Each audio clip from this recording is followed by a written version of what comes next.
আমরা সবাই জানি যে গর্ভাবস্থায় প্রচুর পরিমাণে folic acid, iron, protein, fibre, calcium সহ অন্যান্য পুষ্টিকর উপাদানের প্রয়োজন পড়ে। আর এই কারণেই এই শাকটি অবশ্যই খেতে হবে গর্ভাবস্থায়। যে শাকটি নিয়ে আজকের ভিডিওটি করেছি, এই শাকটি হচ্ছে কলমি শাক। কলমি শাক তো অনেকেই খেয়ে থাকেন, প্রায়শই খান, কিন্তু কলমি শাককে যদি আপনি সপ্তাহে 3 থেকে 4 দিন খান, তাহলে আপনার কখনোই কনস্টিপেশন বা কোষ্ঠকাঠিন্য এবং কোষ্ঠবদ্ধতাজনিত যে রোগগুলো হয়ে থাকে, যেমন পাইলস বা ফিস্টুলা বা অ্যানাল ফিশার, এই ধরনের রোগ কখনো আপনার হবে না। এমনকি যারা এই শাকটি নিয়মিত খাবেন, তাদের কখনো ডায়াবেটিস বা সুগার লেভেল কখনো অতিরিক্ত বেড়ে যাবে না। কলমি শাকে প্রচুর পরিমাণ ফাইবার রয়েছে এবং রয়েছে খুব অল্প পরিমাণে কার্বোহাইড্রেট, যা ডায়াবেটিস রোগীদের ক্যালোরি নিয়ন্ত্রণে সাহায্য করে থাকে। উন্নত মানের এনজাইম রয়েছে এই কলমি শাকের মধ্যে, যা আমাদের হজম শক্তিকে খুব ত্বরান্বিত করে। এবং কলমি শাকে প্রচুর অ্যান্টিসেপটিক ও ফাইবার রয়েছে। যেসব মানুষ নিয়মিত কলমি শাক খাবেন, তাদের কখনো কিন্তু হার্টের বড় ধরনের কোনো সমস্যা হবে না। নিয়ম করে সপ্তাহে 3 থেকে 4 দিন আপনি যদি অন্য কোনো শাক না খেয়ে শুধু কলমি শাকটাই খেতে পারেন, তাহলে এর মধ্যে থাকা নাইট্রিয়াম, পটাশিয়াম সহ অন্যান্য খনিজ উপাদান হৃদযন্ত্রের উন্নতি করবে এবং হৃদযন্ত্রকে কখনো বিকল করবে না। এই কলমি শাকে প্রচুর পরিমাণে রোগ প্রতিরোধ ক্ষমতা বৃদ্ধি পায়। কলমি শাকে বিভিন্ন ধরনের অ্যান্টিঅক্সিডেন্ট এবং ভিটামিন সি রয়েছে, যা শরীরের রোগ প্রতিরোধ ক্ষমতা অনেকটা বাড়িয়ে দেয়। এই কলমি শাক যারা নিয়ম করে খাবেন, তাদের কিন্তু সবসময় দেখবেন যে শরীর অন্যদের থেকে অনেক বেশি সুস্থ রয়েছে, কারণ এর মধ্যে আয়রন আছে, যাতে করে আপনার শরীরে রক্ত ঘাটতি হবে না। ভিটামিন এ রয়েছে, যার কারণে আপনার দৃষ্টি স্বল্পতা হবে না। কলমি শাক খেলে এতে যে ক্যালসিয়াম রয়েছে, সেই ক্যালসিয়াম কখনো আপনার শরীরে ক্যালসিয়ামের ঘাটতি হতে দেবে না। ক্যালসিয়ামের ঘাটতিতে একজন মানুষের হাড়ের ব্যথা, জয়েন্টের ব্যথা এগুলো তো হয়ই, এর পাশাপাশি রগে টান ধরা বা পেশিতে টান ধরা, হঠাৎ করে পায়ের পেশিতে টান ধরে, এই যে সমস্যাগুলো হয়ে থাকে, বা চুল ঝরে যাওয়া, ত্বক বিবর্ণ হয়ে যাওয়া, দ্রুত বয়সের ছাপ পড়া, এগুলো হয়। আবার অ্যান্টিঅক্সিডেন্ট প্রচুর পরিমাণে রয়েছে, কাজেই বয়সের ছাপ পড়া, ত্বক কুঁচকে যাওয়া, এই ধরনের সমস্যাগুলোও কিন্তু হবে না। কলমি শাক খেলে কি আপনার কোনো ক্ষতি হতে পারে? এই প্রশ্ন অবশ্যই আপনার আগে জেনে নেওয়া উচিত, কারণ এতে যদি কোনো ক্ষতির সম্ভাবনা থাকে আপনার, তাহলে আপনি অবশ্যই এটা খাওয়া থেকে বিরত থাকবেন। প্রথম কথাই হলো, প্রচুর পরিমাণে ফাইবার রয়েছে, তাই আপনার যদি ডায়রিয়া থাকে বা আপনার যদি মনে হয় যে আপনার এমন পেটের অবস্থা যে আমাশয় বা অপক্ব আম নির্গত হচ্ছে, তাহলে কিন্তু আপনি নিয়ম করে এইভাবে সাধারণত যেভাবে রান্না করে কলমি শাক খাওয়া হয় সেভাবে খেতে পারবেন না।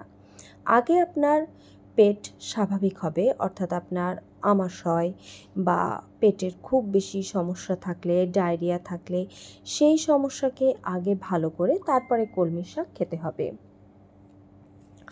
এছাড়া অনেক ধরনের মানুষের মধ্যেই কলমি শাকে অ্যালার্জি হয়, তাই আপনার যদি মনে হয় যে কলমি শাক খাওয়ার পরে আপনার কোনো ধরনের গা হাত পা চুলকানো, চোখ চুলকানো বা গলার ভেতরে ইচিং বা চুলকানোর সমস্যা হচ্ছে, তাহলে কিন্তু আপনি কলমি শাক খাবেন না। কলমি শাকে রাসায়নিক পদার্থগুলোর পরিমাণ থাকে উচ্চ রকম। কলমি শাক নিয়মিত রক্তের বায়োলজিক্যাল পরিবর্তন নেওয়ার কারণে কিছু রাসায়নিক পদার্থ এর উচ্চ পরিমাণে পাওয়া যায়। এটি নিয়মিত যদি আপনি খেতেই থাকেন, যেমন ধরুন আপনি সপ্তাহে 7টা দিনই খেলেন এবং যে পরিমাণে খাওয়া উচিত তার থেকে অনেক বেশি পরিমাণে খেলেন, তাহলে কিন্তু আপনার শরীরে এই রাসায়নিক পদার্থগুলো, ক্ষতিকর পদার্থগুলো বেড়ে যাওয়ার সম্ভাবনা থাকবে। তাই আপনি সপ্তাহে 3 থেকে 4 দিনের ওপরে যেমন খাবেন না, ঠিক তেমনি এটাও আপনাকে জানতে হবে যে যেদিনই আপনি খান না কেন সেটা 60 থেকে 100 গ্রামের ওপর কখনোই খাওয়া চলবে না। এটা পূর্ণবয়স্কদের জন্য মাপ বললাম। আর যাদের বয়স এর থেকে কম তারা এর থেকে কমিয়ে খাবেন, অর্থাৎ 18-র নিচে তারা 60 গ্রামের নিচে খাবেন। পেস্টিসাইড ব্যবহার। এই পেস্টিসাইডটা কি, যেটা হচ্ছে কৃষকেরা ব্যবহার করে থাকেন, কিন্তু আমি এখানে যে কলমি শাকটি দেখাচ্ছি এটা কিন্তু ন্যাচারালভাবে উৎপাদন হয়েছে।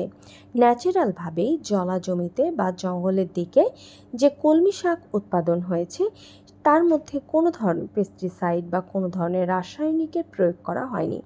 তাই এই কলমি শাকটি খাওয়া সম্পূর্ণ নিরাপদ।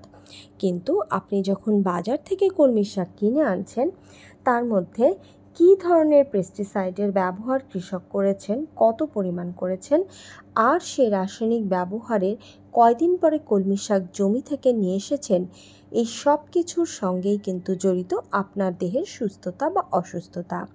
কারণ যদি রাসায়নিক দেওয়ার পরের দিনই তারা কলমি শাক সংগ্রহ করে থাকেন আর সেই কলমি শাক রান্না করে খেলে আপনার কিন্তু কিডনি এবং লিভার ক্ষতিগ্রস্ত হতে পারে।